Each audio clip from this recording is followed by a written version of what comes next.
गोर लगै छी। हम चमचम मैथिली गीत में अहाँ सबके स्वागत करै छी। आई हम एगो कोजगरा के चुमान कहै छी। अहाँ सब गोटा सुनब और देखब और हमर चैनल के सब्सक्राइब और वीडियो के लाइक जरूर कर देबै। आज सुबह घड़िया में दशरथ हवेलिया में बाबाजी परसत मखान घूमे घूमे रघुबर के करियन चुमान घूमे घूमे रघुबर के करियन चुमान आंगन जानन नीपु कौशल्या आनन जानन नीपु कौशल्या गजमोती चौका पुराण गजमोती चौका पुराण घूमे घूमे रघुबर के करियन चुमान घूमे घूमे रघुबर के करियन चुमान आज सुबह घड़िया में चाचा हवेलिया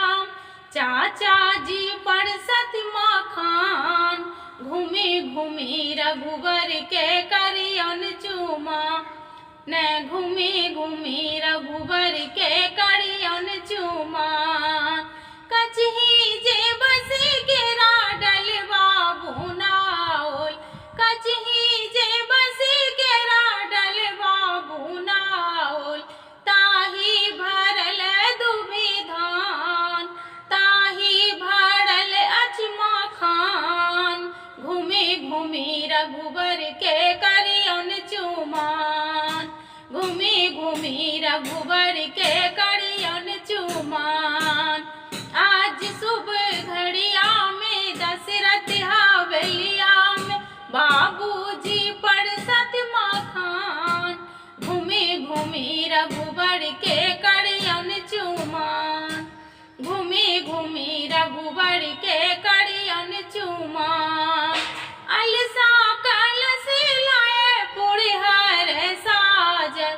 अलसा कलश लाए पुरहर साजल मानी के दियरा जराओ मानी के दियरा जराओ घूमे घूमे रघुबर के करियन चुमान घूमे घूमे रघुबर के करियन चुमान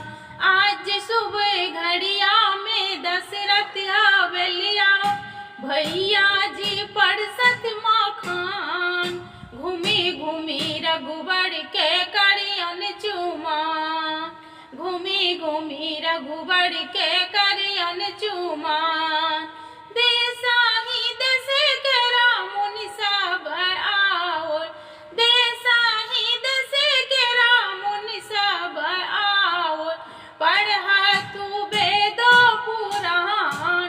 पढ़ा तू वेदो पुराण घूमे घूमे रघुबर के करियन चुमान घूमे घूमे रघुबर के करियन चुमान चुम्बा जे बसली मातु कौशल्या चुम्बा जे बसली मातु कौशल्या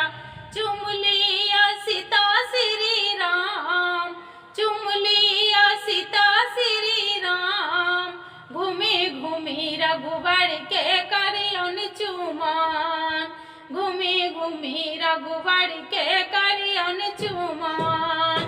आज सुबह घड़िया में दशरथ हवेलिया सब मिले परसत मखान अंगन